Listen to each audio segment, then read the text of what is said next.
Friends അസ്സലാമു അലൈക്കും, welcome back. നമുക്ക് നല്ലൊരു ഹോളിക ഉണ്ടാക്കിയാലോ. നമ്മൾ കർണാടകയിൽ ഇതിനെ ഹോളിക എന്നാണ് പറയാറ്. അപ്പോൾ നമ്മൾ ബേക്കറിയിൽ നിന്നൊക്കെ വാങ്ങി കഴിക്കാറാണ് പതിവ്. അപ്പോൾ നമുക്ക് ഇത് വീട്ടിൽ തന്നെ റെഡിയാക്കാം. വളരെ എളുപ്പത്തിൽ, അധികം ചേരുവകളൊന്നും ഇല്ലാതെ പെട്ടെന്ന് തന്നെ റെഡിയാക്കാം. അപ്പോൾ എങ്ങനെയാണെന്ന് കണ്ടു നോക്കാം. ആദ്യമായിട്ട് കാണുന്ന കൂട്ടുകാർ ആരെങ്കിലും ഉണ്ടെങ്കിൽ ഒന്ന് സബ്സ്ക്രൈബ് ചെയ്ത് സപ്പോർട്ട് ചെയ്യണേ. എന്നാൽ ശരി, നമുക്ക് വേഗം വീഡിയോ എന്താണെന്ന് കണ്ടു നോക്കാം. ഞാനിപ്പോൾ ഇവിടെ അരക്കപ്പ് കടലപ്പരിപ്പ് എടുത്തിട്ടുണ്ട്. ഇത് കുതിർത്തിട്ടൊന്നും ഇല്ല. നമുക്ക് ഇതിനൊരു പാത്രത്തിലോട്ട് ഇട്ട് കൊടുത്തിട്ട് നല്ല രീതിയിലൊന്ന് ഇത് കഴുകിയെടുക്കണം. കഴുകി വന്നിട്ടുണ്ട്. ഇനി നമുക്ക് ഇതിലോട്ട് 1 കപ്പ് വെള്ളം ഒഴിച്ച് കൊടുക്കാം. അരക്കപ്പ് കടലപ്പരിപ്പാണ് എടുത്തിട്ടുള്ളത്. ഇതിലോട്ട് 1 കപ്പ് വെള്ളം ഒഴിച്ച് കൊടുത്തിട്ട് ഇനി നമുക്ക് ഇതിലൊന്ന് കുക്കറിൽ ഇട്ട് കൊടുക്കണം. കുക്കറിലിട്ടിട്ട് ഒരു 3-4 വിസിൽ വരുന്നത് വരെ നമുക്കിതൊന്ന് വേവിച്ചെടുക്കണം. കുക്കറിലിട്ടിട്ട് വേവിച്ചെടുക്കാം. വേകുന്ന സമയം കൊണ്ട് നമുക്ക് ഇതിന് ആവശ്യമുള്ളത് അരക്കപ്പ് മൈദപ്പൊടിയാണ്. എത്രയാണോ കടലപ്പരിപ്പ് എടുത്തിട്ടുള്ളത് അത്ര തന്നെ മൈദപ്പൊടി എടുത്താൽ മതി കേട്ടോ. ഇനി നമുക്ക് ആവശ്യമുള്ള ഉപ്പ് ചേർത്ത് കൊടുക്കാം. ഇത്രയും മതി. പിന്നെ ഞാനിപ്പോൾ കളറിന് വേണ്ടിയിട്ട് ഇതിലോട്ട് മഞ്ഞൾപ്പൊടി ഒരു 1/4 കപ്പിൽ 1/4 സ്പൂണിൽ താഴെ കേട്ടോ. ഒരു 2-3 നുള്ളു മതി കളറിന് വേണ്ടിയിട്ടാണ്. ഇനി നമുക്ക് ഇതിലോട്ട് ഒരല്പം നല്ലെണ്ണ ഒഴിച്ച് കൊടുക്കാം. ഏകദേശം 1 ടേബിൾ സ്പൂൺ വരെ. ആദ്യം 1/2 ടേബിൾ സ്പൂൺ ഒഴിച്ച് കൊടുക്കാം. എന്നിട്ട് ഒന്ന് മിക്സാക്കി കൊടുക്കണം കൈ വെച്ചിട്ട്. ഇനി നമുക്ക് കുറേശ്ശെ വെള്ളം ഒഴിച്ചിട്ട് നല്ല സോഫ്റ്റ് ആയിട്ടുള്ള ഒരു ഡോ ആക്കി മാറ്റാം. ഒന്നിച്ചിട്ട് വെള്ളം ഒഴിച്ച് കൊടുക്കാതെ കുറേശ്ശെ ആയിട്ട് തന്നെ വെള്ളം ഒഴിച്ച് കൊടുത്താൽ മതി കേട്ടോ. അതേപോലെ ഒഴിച്ച് കൊടുത്തിട്ട് ഒരു സോഫ്റ്റ് ഡോ ആയി മാറ്റിയിട്ടുണ്ട്. ഇനി ഞാൻ പറഞ്ഞില്ല നേരത്തെ 1/2 ടേബിൾ സ്പൂണ് ബാക്കി ഉണ്ടായിട്ടില്ലേ, അത് നല്ലെണ്ണ ഒന്ന് ഒഴിച്ച് കൊടുക്കാം. അപ്പോഴത്തേക്കും നമ്മുടെ കടലപ്പരിപ്പൊക്കെ വെന്ത് വരുന്നുണ്ട്.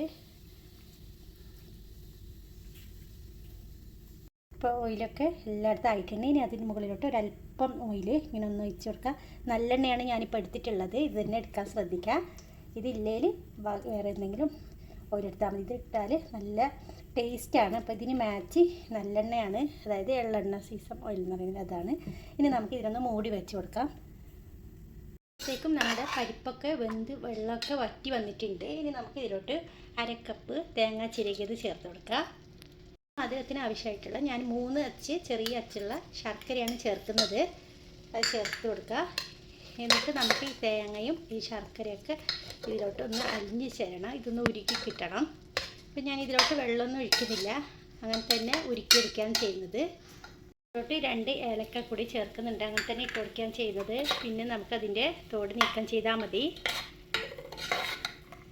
ഇടയ്ക്കിടയ്ക്ക് ഇങ്ങനെ ഒന്ന് ഇളക്കി കൊടുത്താൽ മതി. അപ്പോഴത്തേക്കും ഈ ശർക്കര നമുക്കൊന്ന് അലിഞ്ഞ് കിട്ടും. നമുക്ക് ഈ കടലപ്പരിപ്പ് മിക്സിയുടെ ജാറിലോട്ട് ഒന്ന് ഇട്ടെടുക്കാം. ഇത് നല്ല രീതിയിലൊന്ന് ഇതൊന്ന് അരച്ചെടുക്കണം. ഇതിലും ഞാനിപ്പോൾ ഒട്ടും തന്നെ വെള്ളം ഒഴിക്കുന്നില്ല, അങ്ങനെ തന്നെ അരച്ചെടുക്കാൻ ചെയ്യുന്നത്. ഇങ്ങനെ നല്ല കട്ടിയിൽ തന്നെ കിട്ടിയിട്ടുണ്ട് നമുക്ക്. ഇനി നമുക്ക് ഇതിനെ പാത്രത്തിലോട്ട് മാറ്റി കൊടുക്കാം. ഞാനിപ്പോൾ ഒട്ടും തന്നെ ഇതിൽ വെള്ളമൊന്നും ഒഴിച്ചിട്ടുണ്ടായിരുന്നില്ല. ഇതേപോലെ കട്ടിയിൽ തന്നെ കിട്ടണം. പരിപ്പ് മുഴുവനായിട്ട് അരയേണ്ട ആവശ്യമില്ല. ഇടയ്ക്കിടയ്ക്ക് ഒന്ന് അരയാതെയും ഇരിക്കണം. അതായിരിക്കും അതിൻ്റെ ഒരു കാണാൻ ഒരു ഭംഗിക്ക്.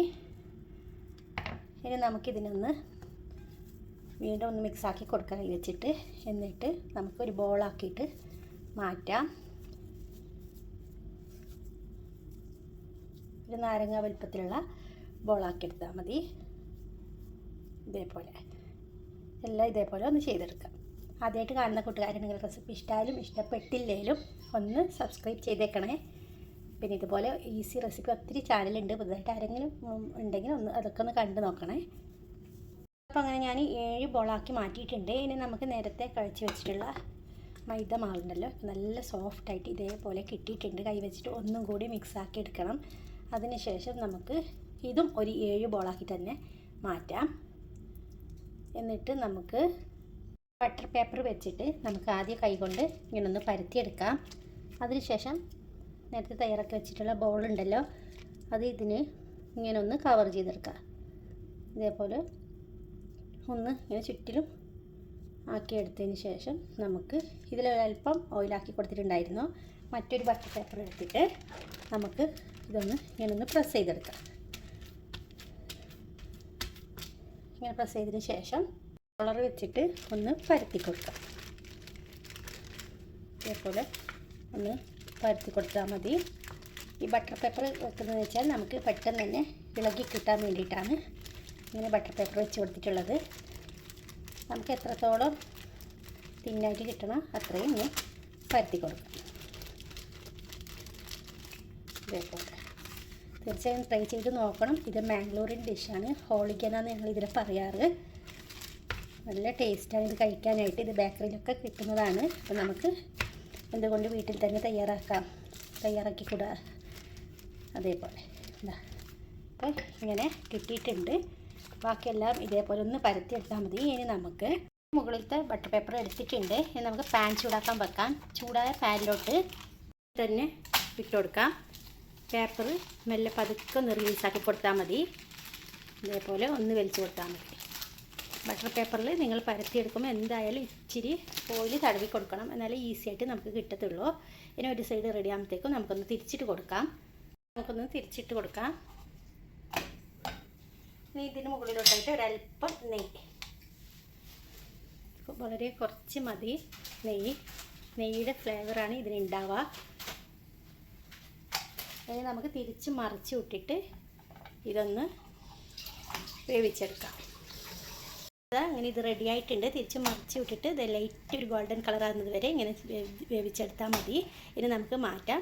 വീണ്ടും അടുത്തത് ഇതേപോലെ ഒന്ന് ഇട്ട് കൊടുക്കാം.